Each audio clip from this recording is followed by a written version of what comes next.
माँ बाप पुत्र पुत्री को इतना जतन से पोसते हैं और एक आशा और एक लालसा लगाए रखते हैं कि हमारा पुत्र बड़ा होगा, बड़ा नाम करेगा और हमें सुख और शांति प्रदान करेगा। लेकिन जब पुत्र बड़ा होता है और जवानी अवस्था में ही, किशोरावस्था में ही उसका अगर मृत्यु हो जाए तो समझिए कि माता पिता के लालसा पर, माता पिता के अरमान पर क्या बीतता होगा।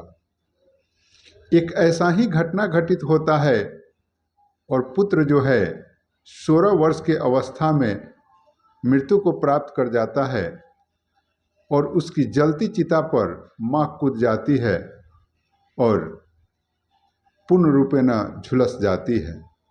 जब यह कहानी लोग बाग जानते हैं तो हैरान रह जाते हैं, दंग रह जाते हैं, परेशान हो जाते हैं। उस माँ के प्रेम को देखकर लोग वशीभूत हो जाते हैं कि आखिर उसके पुत्र में उसका कितना प्रेम समाहित था कि अपने ज़िंदगी का परवाह नहीं किया और जलती चिता में जल गई।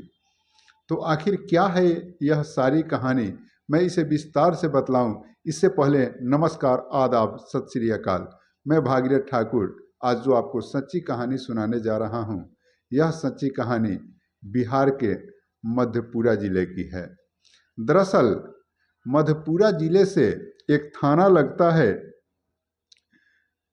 सिंहेश्वर और इसी सिंहेश्वर थाना से एक गांव लगता है शिवदयालपुर, वार्ड नंबर 6।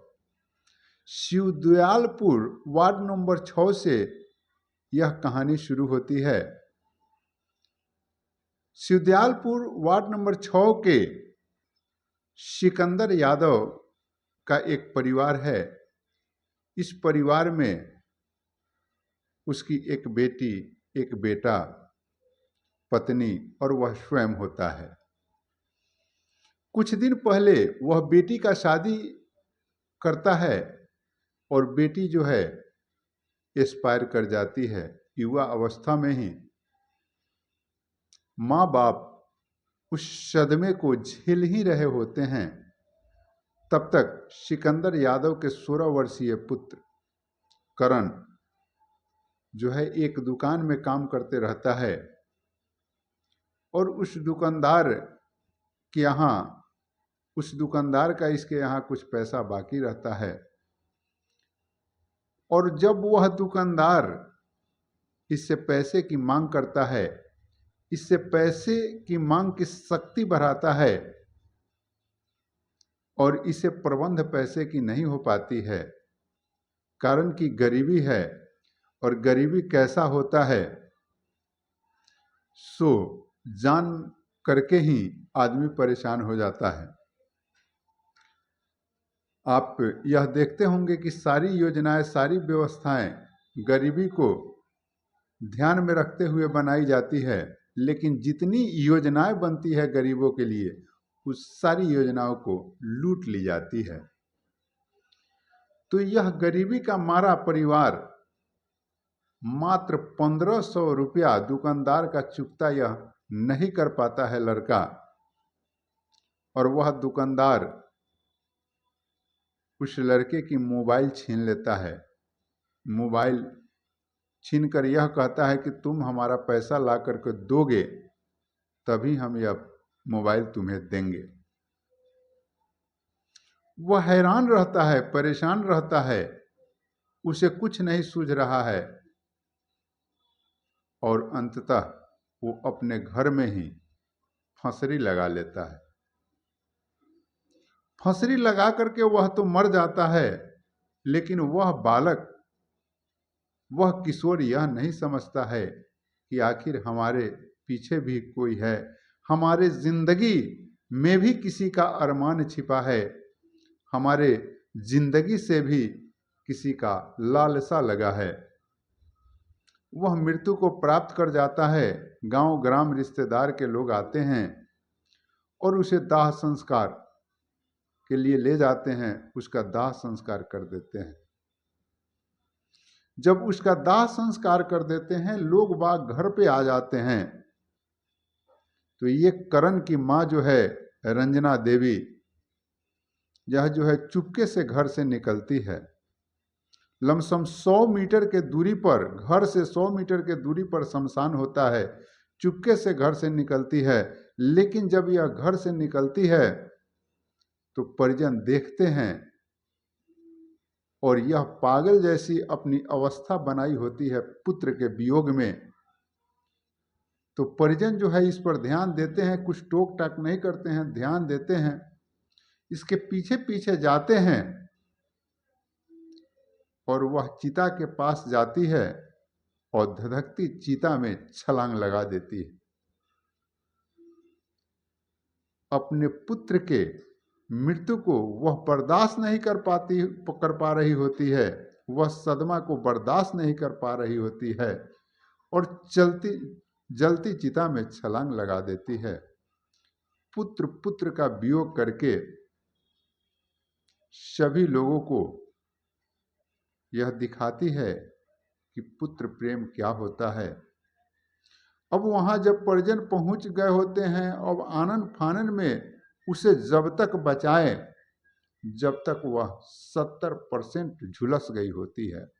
कारण कि जलती चिता में कोई कूदे तो कितना देर लगेगा इस हाड़ मांस के शरीर को जलने में। जब तक लोग बचाए तब तक जो है वह 70% झुलस गई होती है। उसे आनन फानन में उस चिता से निकाल करके और कर्पूरी ठाकुर अस्पताल में उसे भर्ती करवाया जाता है और अभी वर्तमान समय में उसका इलाज चल रहा है। और इस पर यह बातें मीडिया में भी आई, यह बातें सभी जगह प्रसारित हुए। पुलिस का यह कहना है कि इस मामले में अभी हमें आवेदन प्राप्त नहीं है, जैसे ही आवेदन प्राप्त होंगे कुछ ना कुछ हम कार्रवाई करेंगे। तो मित्रों, आप यह सोचिए कि एक माता का कितना प्रेम है अपने पुत्र से, कितना स्नेह रखती है वो अपने पुत्र से। आप सोचिए इस बात को। युवा वर्ग आज जो है अपने धुन में लगे हैं और शिक्षा में भी संस्कार की बातें नहीं आ पा रही है। माता पिता कैसे बच्चे को पालते हैं, कितना अरमान उसमें लगाते हैं, इन बातों की विशेष शिक्षा व्यवस्था में प्रचारित नहीं हो पाती है और बच्चे में यह संस्कार नहीं भर पाता है। बच्चा अपने ही धुन में लगा रहता है और ऐसा जब कृत हो जाता है, जवानी में ही, युवा अवस्था में ही अगर पुत्र या पुत्री एस्पायर करती है तो माता पिता का समझिए कि दुर्दशा है। और वह भी कर्ण एकलौता पुत्र था, एक ही पुत्र था। एक पुत्री थी तो पहले ही एस्पायर कर गई थी। अब इन दोनों का जिंदगी अंधेरा ही अंधेरा है और इस बात का सहन जो है रंजना देवी नहीं कर पाती। मित्रों, मैं यह वीडियो किसी को परेशान करने या दुख पहुंचाने के लिए नहीं, अपितु आप सतर्क हो सके, सशक्त हो सके, जागरूक हो सके, इसके लिए लाया हूँ। और अपने समाज में अगर कहीं बैठते हैं, अगर आप बुजुर्ग हैं और आपके पास अगर बच्चे बैठते हैं तो माता पिता के अरमान को बात बात में बताने का प्रयास जरूर करें ताकि उसके अंदर एक स्ट्रांगता आए, माता पिता के प्रति सहानुभूति रहे, माता पिता के प्रति आदर रहे। बाकी मिलते हैं अगले वीडियो में। कमेंट सेक्शन में लिखकर जरूर बतलाइएगा कि यह वीडियो, यह जानकारी आपको कैसी लगी। जय हिंद।